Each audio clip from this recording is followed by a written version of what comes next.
বিসমিল্লাহির রহমানির রহিম। পরম করুণাময় ও অসীম দয়ালু আল্লাহর নামে শুরু।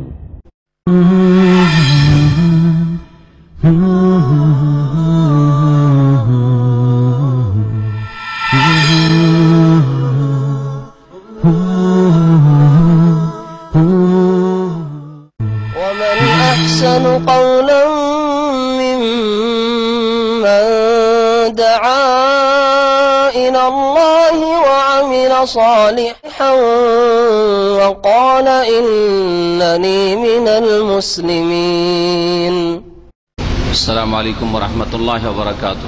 بسم الله الرحمن الرحيم. الحمد لله رب العالمين والصلاة والسلام على سيد المرسلين نبينا محمد وعلى آله وصحبه أجمعين. أما بعد. আল্লাহ পাক রব্বুল আলামিনের যাবতীয় প্রশংসা যে আল্লাহ পাক রব্বুল আলামিন আমাদেরকে এই মাহে রমজানে সুস্থ রেখে সিয়াম পালনের, কিয়াম করার, আরও নেক আমলে অংশ নেওয়ার আল্লাহ পাক তৌফিক দান করেছেন। বলেন আলহামদুলিল্লাহ। সে আল্লাহ পাকের যাবতীয় প্রশংসা যে আল্লাহ পাক রব্বুল আলামিন আমাদেরকে নেকির পথে রেখেছেন, গুনার পথ থেকে বাঁচিয়ে রেখেছেন। সালাত এবং সালাম নাযিল করেন মুহাম্মদ রাসূলুল্লাহ সাল্লাল্লাহু আলাইহি সাল্লামের ওপর, যার জীবনী হচ্ছে আমাদের জন্য আদর্শ, যার জীবনের প্রত্যেকটি বিষয় আমাদেরকে যেমন জানতে হবে তেমনই সেইভাবে অনুসরণ করতে হবে। আমি অল্প সময়ে যেমন গতকালকে থেকে বলেছি যে নবী করিম সাল্লাল্লাহু আলাইহি সাল্লামের জীবনী সম্পর্কে কিছু আলোচনা করব। শুরু থেকে আমরা শুরু করেছি নবী করিম সাল্লাল্লাহু আলাইহি সাল্লামের নাম, তার বংশ পরিচয়, বাপ দাদা পূর্বপুরুষদের নাম, মায়ের নাম ইত্যাদি এসব আলোচনা হয়েছে গতকালকে। নবী করিম সাল্লাল্লাহু আলাইহি সাল্লাম বাবার দিক থেকেও কুরাইশি আর মায়ের দিক থেকেও রাসূলুল্লাহ সাল্লাল্লাহু আলাইহি সাল্লাম কুরাইশি। আর আরবদের মধ্যে কুরাইশ বংশ সবচাইতে শ্রেষ্ঠ। আল্লামা ইবনুল কাইয়িম রাহমাতুল্লাহ আলাইহি বলছেন যে আল্লাহ রাব্বুল আলামিন আরবি ভাষাকে শ্রেষ্ঠত্ব দান করেছেন। এদিক থেকে আরবদের শ্রেষ্ঠত্ব রয়েছে যদি ঈমান আমল থাকে, তাহলে কাফের মুশরিক আরবের কোনো সম্মান নেই, কিন্তু মুসলিম আরবের সম্মান আছে, তাদের মাতৃভাষা আরবি। আর আরবদের যতগুলি বংশ রয়েছে, গোত্র রয়েছে, তার মধ্যে সবচেয়ে শ্রেষ্ঠ বংশ হচ্ছে কুরাইশ বংশ। কুরাইশের মধ্য থেকে আল্লাহ রাব্বুল আলামিন আবার হাশেম গোত্রকে শ্রেষ্ঠত্ব দান করেছেন, মনোনীত করেছেন। এই হাশেম গোত্রে রাসূলুল্লাহ সাল্লাল্লাহু আলাইহি সাল্লামকে পাঠিয়েছেন। নবী করিম সাল্লাল্লাহু আলাইহি সাল্লামের বংশ পরম্পরা সম্পর্কে গতকালকে আলোচনা হয়েছে। নবী করিম সাল্লাল্লাহু আলাইহি সাল্লামের পূর্বপুরুষদের মধ্যে একজন ছিলেন কোসাই বিন কিলাব বিন মুররাহ। এই কোসাই খুব প্রসিদ্ধ ব্যক্তি ছিলেন। এই কোসাই বিন কিলাব বাবার দিক থেকে আর মায়ের দিক থেকে বলেছিলাম যে জোহরা বিন কিলাব। তাহলে জোহরা আর কোসাই এরা দুই ভাই, আপন দুই ভাই। এই দুই ভাই পিতা কিলাব। এই কোসাই যতগুলি তার বংশে পূর্বপুরুষরা ছিলেন, তাদের মধ্যে বলা হয়েছে যে তিনি খুব গণ্যমান্য ব্যক্তি ছিলেন, বিশিষ্ট ব্যক্তি ছিলেন। তিনি প্রথম কাবা শরীফের নবী করিম সাল্লাল্লাহু আলাইহি ওয়াসাল্লামের পূর্বপুরুষদের মধ্যে মুতাওয়াল্লি হন। ফাহুয়া আউয়ালু মান তাওয়াল্লাল কাবাতা মিন কুরাইশ। কুরাইশ বংশের সর্বপ্রথম ব্যক্তি যিনি কাবা ঘরের খাদেম, মুতাওয়াল্লি, দায়িত্বশীল হন। এবং তার দায়িত্বে ছিল হেজাবা এবং সাদানা। হেজাবা মানে হচ্ছে চাবির মালিক হওয়া। কানা বিয়াদিহি মিফতাহুল কাবা, কাবার চাবি এ কোসাইয়ের হাতে থাকত। আর সাদানামা হচ্ছে সেবা যত্ন করা, খেদমত করা। কাবা ঘরের চাবি তার কাছে, যার জন্য ইচ্ছা হয়তো খুলতে পারতেন, যখন ইচ্ছা বন্ধ করতে পারতেন, যখন ইচ্ছা ঢুকতে পারতেন। কাবা ঘরের চাবি থাকা মানে একটি বিরাট মর্যাদা এবং সম্মানের বিষয়। এবং কুরাইশ গোত্র সম্পর্কে সিরাতের লেখকরা বলছেন যে কুরাইশ গোত্র মক্কার ভিতরে ছিল না, ছড়িয়ে ছিটিয়ে ছিল একটু দূরে কাবা থেকে। এদেরকে প্রথম তিনি মক্কার ভিতরে বসবাস করান, মক্কার ভিতরে তাদের বাড়িঘর বানান এবং একত্রিত করেন। বিভিন্ন জায়গায় তারা বিক্ষিপ্ত হয়েছিল, বিভিন্ন গোত্রের মাঝে তারা বসবাস করত। এবং তিনি আরো দুটি খিদমত আবিষ্কার করেন, একটি হচ্ছে সেকায়া আর একটি হচ্ছে রেফাদা। সেকায়া মানে পান করানো, হাজিদেরকে পানি পান করানো, আরো পানির সাথে তারা শরবত তৈরি করে পান করাতো। তাদের নিয়মটা কেমন ছিল বলছেন, মাউন আজবন, মিষ্টি পানি, মিন নাবিজ তামার, খেজুর ভিজিয়ে রেখে, যখন খেজুর ভিজিয়ে রাখেন, নাবিজ বলা হয় আরবি ভাষায়, খেজুর ভিজিয়ে রেখে মিষ্টি হয়ে যায়, 2-4-6 ঘন্টা ভিজিয়ে রাখেন, ভিজিয়ে রাখার পরে মিষ্টি হয়ে যাবে কিন্তু যে নেশা না আসে। আবার ওটা বেশি সময় ধরে ভিজানো যদি থাকে আর ফেনা হয়ে যায় তাহলে নেশা চলে আসে, মদ তৈরি হয়ে যায়। এই জন্য নাবিজ সম্পর্কে খেজুর ভিজিয়ে বা কিশমিশ ভিজিয়ে পানিতে পান করা সম্পর্কে সতর্ক থাকতে হবে। শীতকালে অনেকের জানা আছে আমাদের দেশে যে খেজুরের রস, যারা বুঝেন তারা অনেকটাই বুঝেন, শীতকালে তাড়াতাড়ি নেশা আসে না, কিন্তু গরমের সময় তাড়াতাড়ি নেশা চলে আসে। ঠান্ডা করে যদি রাখা হয়, ফ্রিজে রেখে দেওয়া হয়তো তার নেশা আসবে না তাড়াতাড়ি, কিন্তু যদি গরমে বাইরে রেখে দেওয়া হয় তো তাড়াতাড়ি নেশা চলে আসবে। যেমন খেজুরের রসে এরকম হয়, তালের রসে এরকম হয়, ঠিক তেমনই খেজুর ভিজিয়ে রাখলে অথবা মধু, পানিতে মধু মিক্স করে ভিজিয়ে রাখলে, অথবা কিশমিশ তারা ভিজিয়ে রাখতো, ভিজিয়ে রাখার পরে যখন মিষ্টি হয়ে যেত আর নেশা আসেনি, নেশা আসলে তো মদ হয়ে যাবে, হারাম।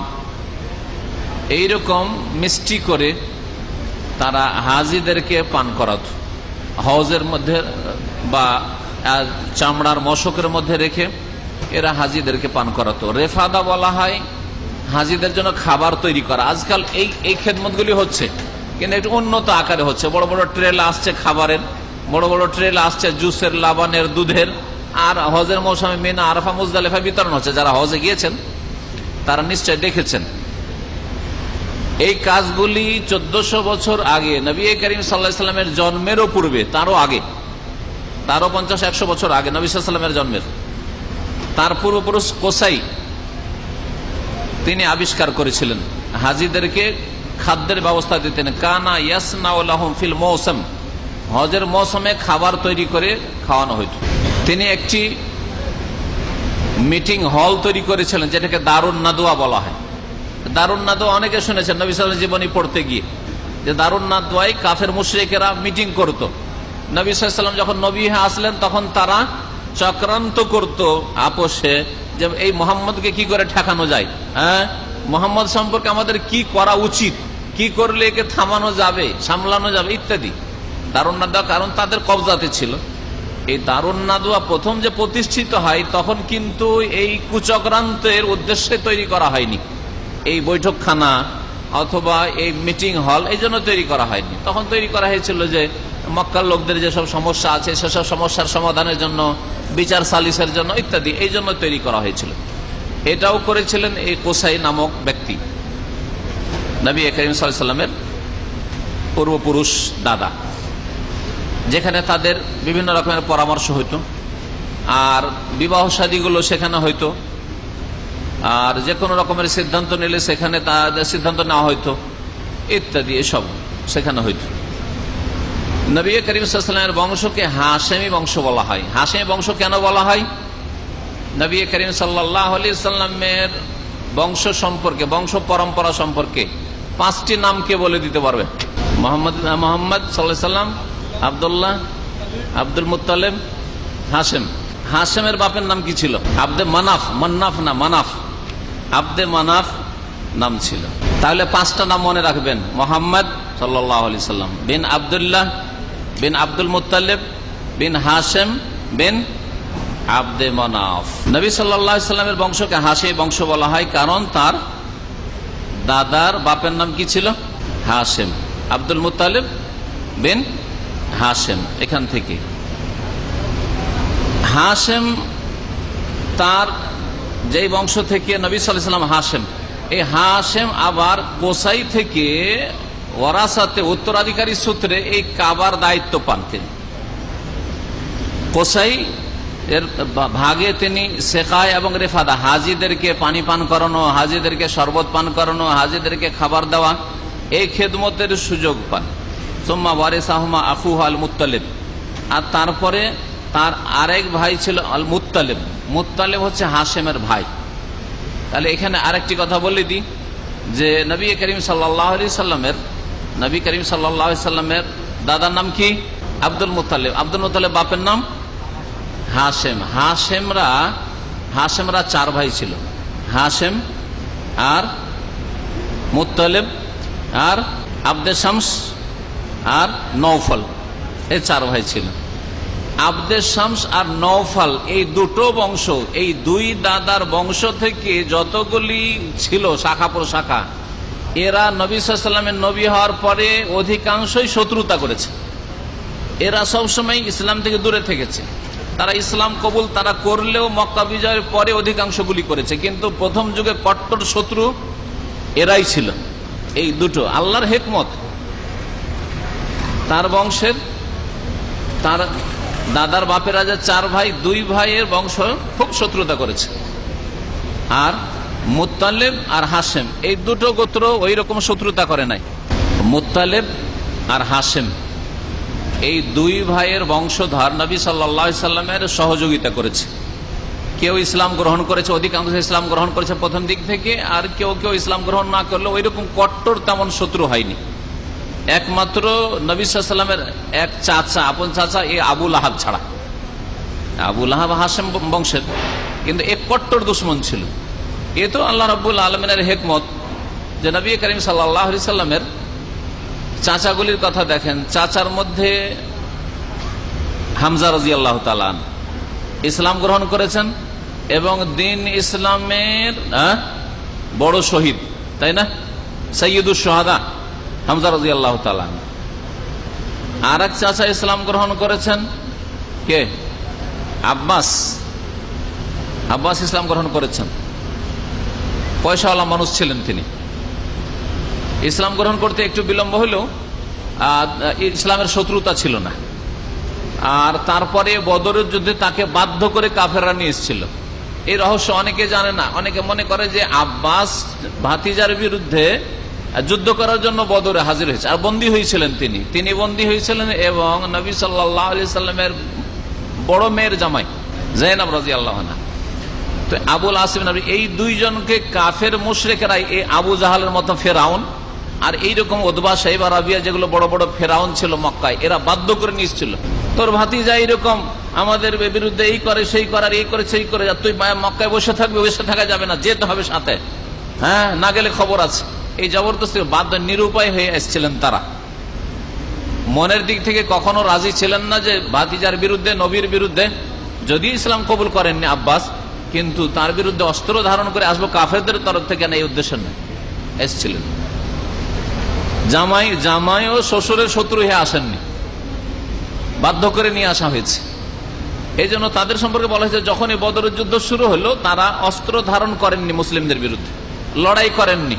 যেমনই মুসলিমরা বেশ কিছু কাফের হত্যা হলো, আর তারপরে যখন বন্দী করা শুনলো তারা নিজেরা ইচ্ছা করে স্বেচ্ছায় বন্দী হয়ে গেছেন, ধরা দিয়ে দেন যাতে করে আর অস্ত্র না ধরতে হয় মুসলিমদের বিরুদ্ধে, এই ক্ষেত্রে বাধ্য না করা হয়।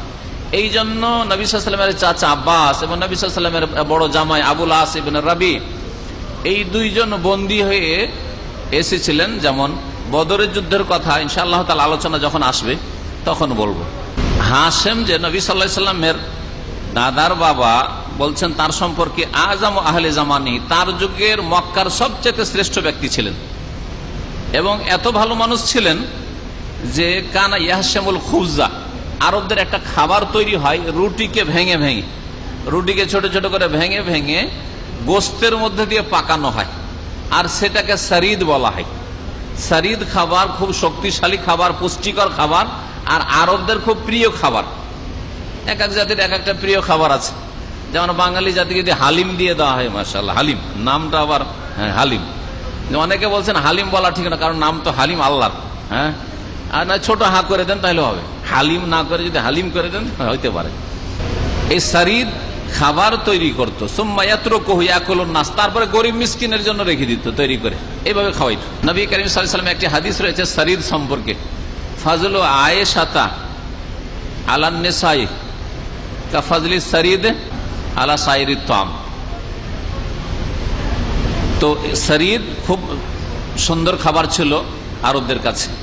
হাশেমকে হাশেম এই জন্য উপাধি দেওয়া হয়েছিল, তার নাম আসলে আমর ছিল, কিন্তু হাশেম কেন বলে? হাশেম মানে যে রুটিকে টুকরো টুকরো করে, রুটিকে চূর্ণ বিচূর্ণ, হাসামাই হাসমারে চূর্ণ বিচূর্ণ করা। কোরআনে কারিমে রয়েছে হাসিমান তাজরুহুর রিয়াহ, হাসিমান ঘাসগুলি যখন খড়কোটা ঘাস যখন শুকিয়ে যায়, বা ধান গম এর গাছগুলো আছে শুকিয়ে যায়, শুকিয়ে যাওয়ার পরে যখন চূর্ণ বিচূর্ণ হয়ে যায় এটাকে হাসিমান বলা হয়েছে। তা হাশেম এই জন্য তাকে বলা হয়েছে। আরবরা, মক্কার লোকেরা দুটো বাণিজ্যিক সফর করত, ব্যবসায়ী সফর করত, রেহলাতা শীতায়ে অসাইফ। কোন সূরাতে রয়েছে? সূরা কুরাইশে, তাই না? ইলাফে কুরাইশ ইলাফিহিম রেহলাতা শীতায়ে ওয়াসাইফ। ইলাফিহিম, তাদের আসক্তি ছিল, তারা পাগল হয়ে যেত এই দুটো সফরের জন্য, কারণ এইগুলি হচ্ছে ইনকাম সোর্স। এই ইনকাম সোর্স যদি না পাওয়া যায় সারা বছর অনাহারে থাকতে হবে ছেলে মেয়ে পরিবার পরিজনকে। ইলাফিহিম রেহলাতা শীতায়ে, শীতকালের একটি বাণিজ্যিক সফর, আর ওয়াসাইফ আর গ্রীষ্মকালের একটি সফর। গ্রীষ্মকালে ঠান্ডা দেশে সফর করত তারা, আর শীতকালে গরম দেশে সফর করত। এখন গরম দেশ কোনটা আর শীতের দেশ কোনটা জানতে হয়, তাহলে বুঝতে সুবিধা। ইয়ামান মক্কার দক্ষিণ দিকে, ঠিক না? ইয়ামান, ইয়ামানে গরম না ঠান্ডা? গরম না ঠান্ডা? ঠান্ডা। ইয়ামানে ঠান্ডা, হ্যাঁ। আচ্ছা, তো শাম দেশে, শাম দেশে ঠান্ডা না গরম? সিরিয়া, জর্ডন, ফিলিস্তিন, এগুলোতে ঠান্ডা বেশি না গরম? হ্যাঁ, ঠান্ডা বেশি। মাশাআল্লাহ। তাবুকে বরফ পড়ে, শুনেছেন? জিজানে বরফ পড়েছে, শুনেছেন? শুনেননি? তাহলে বোঝা গেল। তো জিজানের বর্ডার হচ্ছে আপনার ইয়ামান, তাহলে ইয়ামানে গরম বেশি, হ্যাঁ। আর শীত ঠান্ডা সিরিয়ার অবস্থা শুনছেন, যে সিরিয়াতে যেসব মুসলিম ভাই বোনেরা, শিশুরা সুবহানাল্লাহ শরণার্থী শিবিরে কিভাবে জীবন যাপন করছিল শীতকালে। আল্লাহ পাক মুসলিমদের হেফাজত করেন এবং জালেমকে আল্লাহ পাক ধ্বংস করেন। এই জালেমকে আল্লাহ পাক রব সিরিয়ার জালেমকে আল্লাহ পাক যেন ধ্বংস করে, এই তাগুতকে, এই ফেরাউনকে আল্লাহ ধ্বংস করেন। বলছিলাম যে রেহলাতা শীতায় ওয়াসাইফ, শীতকালের সফর হতো তাদের গরম দেশে, মানে ইয়ামানের দিকে। ইয়ামানের মাল সামান নিয়ে আসা হইতো, আর অন্য এলাকা থেকে যে মাল সামান গুলো নিয়ে এসেছিল ইয়ামানে নিয়ে গিয়ে বিক্রি করতো। ইয়ামানের লোকেরা তখন ওই সব মাল সামান নিয়ে সমুদ্র পথে ভারত, বাংলাদেশ, চিটাগাং আর বরগুনা আর আপনার মাদ্রাজ আর কেরালা আর আপনার বঙ্গোপসাগরের আশেপাশে ওইগুলোতে তারা যেত, ভারতে ওই সব মাল সামান পৌঁছাতো। ভারত থেকে ওই মাল সামান গুলো আবার নিয়ে আসতো, এখানকার মাল সামান পৌঁছাতো, ওখানকার মাল সামান নিয়ে আসতো, নিয়ে আসার পরে আরব দেশে পৌঁছাইত। এইভাবে ব্যবসায়ী সফর ভারতের সাথে চলতো। তখনকার ভারত মানে একবারে বর্মা পর্যন্ত। রেহলাতা শীতা অসাইফ, রেহলাতা শীতা, তাহলে শীতকালে কোথায় সফর হতো তাদের? গরম দেশে, ইয়ামানের দেশে। আর গ্রীষ্মকালে, গরমের দিনে ঠান্ডার দেশে। গরম হলে অত বেশি গরম পড়ে না, ফিলিস্তিনে, তারপরে সিরিয়ায়, জর্ডন, এইসব দেশগুলি সবগুলিকে তখন শাম বলা হতো। এই দেশে এই সফর শুরু করিয়েছিলেন এই হাশেম। এই হাশেম থেকে প্রথমে সফর শুরু হয়। ওয়াহুয়াল্লাযী সান্নার রেহলাতাইন, এই হাশেমই প্রথম ব্যক্তি যিনি এ বাণিজ্যিক দুই রেহলা, দুই সফর শুরু করিয়েছিলেন, চালু করিয়েছে। রেহলাতা শীতা ইলাল ইয়ামান, শীতকালে ইয়ামান দেশে, ও রেহলাতুস সাইফ ইলা শাম, আর গ্রীষ্মকালে শাম দেশের উদ্দেশ্যে। তাকে মক্কার নেতা বলা হতো, সর্দার বলা, সৈয়দুল বাথা। মক্কা, বাথায় মক্কা বলা হতো, মক্কার সর্দার, মক্কার নেতা হাশেমকে বলা হতো।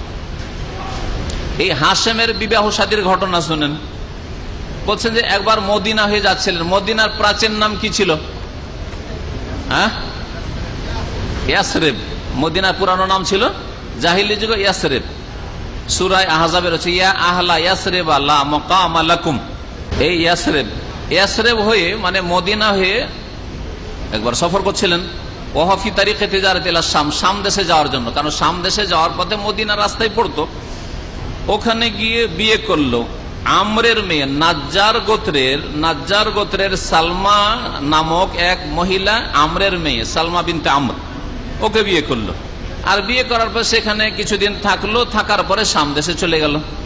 এই যে বিয়ে শাদী করে কয়েকদিন থাকলো বা কিছুদিন থাকলো, তখনই গর্ভধারণ করে এই সালমা নামক মহিলা হাশেম থেকে।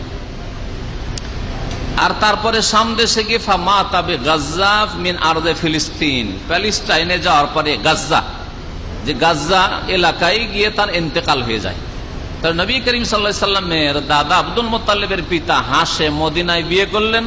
আর বিয়ে করার পরে পেটে গর্ভধারণ করলো মহিলা। আর উনি চলে গেলেন সফরে ব্যবসা করতে গিয়ে শাম দেশে গিয়ে ফিলিস্তিনে গাজ্জায় ইন্তেকাল হয়ে গেল। এই সালমার পেট থেকে এক ছেলে সন্তান জন্ম নিল, যার নাম রাখলো এই সালমা সাইবা। গতকালকে সাইবার কথা বলেছিলাম। সাইবা কে? আব্দুল মুত্তালিবের নাম ছিল সাইবা। এই সাইবার জন্ম। সাইবা কেন নাম রাখা হলো? লেসাই বিন ফির আসে, গতকালকে বলেছি। মায়ের পেট থেকে যখন জন্মে তখনই চুল একটু সাদা ছিল, মাথার কিছু চুল সাদা ছিল। মদিনাতে এই ছেলে লালিত পালিত হলো, বাপের বংশই চিনে না, বাপ মারা গেছে ওইদিকে ফিলিস্তিনে মারা গেছে। মক্কার লোকেরও জানে না যে হাশেম গিয়ে মদিনাতে বিয়ে করে এক বাচ্চা জন্মে দিয়ে চলে গেছে আর মারা গেছে, ও খবরও রাখে না। ওয়ালাম ইয়ালাম বিহি আমামুহু বিমাক্কাতা হাত্তা বালাগা নাহওয়া 7-8 বছর বয়স পর্যন্ত ওর বাপ চাচারা কেউ জানতেই পারেনি যে আমাদের ভাই ভাতিজা একটা জন্মে আছে মদিনায়। 8 বছর বয়সে জানতে পারলো। সুম্মা আলিমা বিহি আম্মুহু আল মুত্তালিব, এই সাইবার চাচা মানে আব্দুল মুত্তালিবের চাচা। আব্দুল মুত্তালিব চাচা কয়জন তাহলে? বাপ চাচা কয় ভাই? 4 ভাই। 4 ভাইয়ের মধ্যে এক ভাইয়ের নাম ছিল মুত্তালিব। এই মুত্তালিব জানতে পারলো যে আমার এক ভাতিজা হাশেমের ছেলে একটা মদিনায় আছে, বিয়ে করেছিল, আর তারপরে পেটে আসে আর ও গিয়ে মারা যায় এখানে। ফাজাহাবা বিহিলা মক্কা, তারপরে বললো আমার ভাতিজাকে রাখবো কেন এখানে, ভাতিজাকে নিয়ে আমরা দেশে যাব। ভাতিজাকে মক্কা নিয়ে চললো। মক্কা যখন নিয়ে গেল সাথে করে, তখন মক্কার লোকেরা তো আর কেউ চেনে না। ওই ছেলে নাবালক ছেলে, ওকে দেখে ভাবলো যে এটা মুত্তালিবের গোলাম, কারণ সেই যুগে তো মানুষের কিনা বেচা চলতো। হ্যাঁ, মানুষের কিনা বেচা চলতো। আর মুত্তালিবকে সবাই চেনে, এই ছেলে কোত্থেকে নিয়ে আসলো? তো লোকেরা ভাবলো যে গোলাম কিনে নিয়ে এসছে ওই দিক থেকে, হয়তো হ্যাঁ মদিনা থেকে, অথবা ফিলিস্তিন গেছিল, সামনে এসে গেছিল, কোত্থেকে কিনে নিয়ে এসছে। ফালাম্মা রাআহু নাস, মক্কার লোকেরা যখন দেখলো, জান্নুহু আবদাহু, মনে করলো যে এটা মুত্তালিবের গোলাম। লোকেরা সবাই বললো রে মুত্তালিবের গোলাম নিছে আব্দুল মুত্তালিব, হাজা আব্দুল মুত্তালিব, হাজা আব্দুল মুত্তালিব, মুত্তালিবের গোলাম, মুত্তালিবের গোলাম। এই যে মুত্তালিবের গোলাম বললো, ফাস্তাহারা বিযালিকা, ওর নাম পড়ে গেল, পদবীর নাম আব্দুল মুত্তালিব। সাইবা নামটা লোকেরা ভুলে গেল। সাইবা নাম কেউ জানে না, আব্দুল মুত্তালিব সবাই জানে। মোহাম্মদ বিন আব্দুল্লাহ বিন আব্দুল মুত্তালিব। আব্দুল মুত্তালিব মানে কি? মুত্তালিবের গোলাম, কৃতদাস বলবেন তাহলে। হ্যাঁ, মুত্তালিবের কৃতদাস। ওরা ধারণা করলো যে কৃতদাস, আসলে কৃতদাস না, এইভাবে নামটা পড়ে গেছে। এমনিতে আব্দুল মুত্তালিব নাম কি রাখা যাবে? আমরা সিরাতের সাথে সাথে আকীদা শিখতে হবে, কারণ আমাদের দেশে অনেক লোকের নাম আব্দুল মুত্তালিব আছে। কারণ আল্লাহ ছাড়া আমরা কারো গোলাম নই, ঠিক কিনা? আব্দুল্লাহ, আব্দুর রহমান, আব্দুর রাজ্জাক, ঠিক? হ্যাঁ, এইরকম যতগুলি আল্লাহর 99টির নাম রয়েছে মিলিয়ে রাখেন। কিন্তু আব্দুল মুত্তালিব রাখবেন মানে মুত্তালিবের গোলাম, এটা কি রাখা যাবে? প্রশ্ন। কেউ কেউ বলছেন যে এটা ব্যতিক্রম, রাখা যাবে।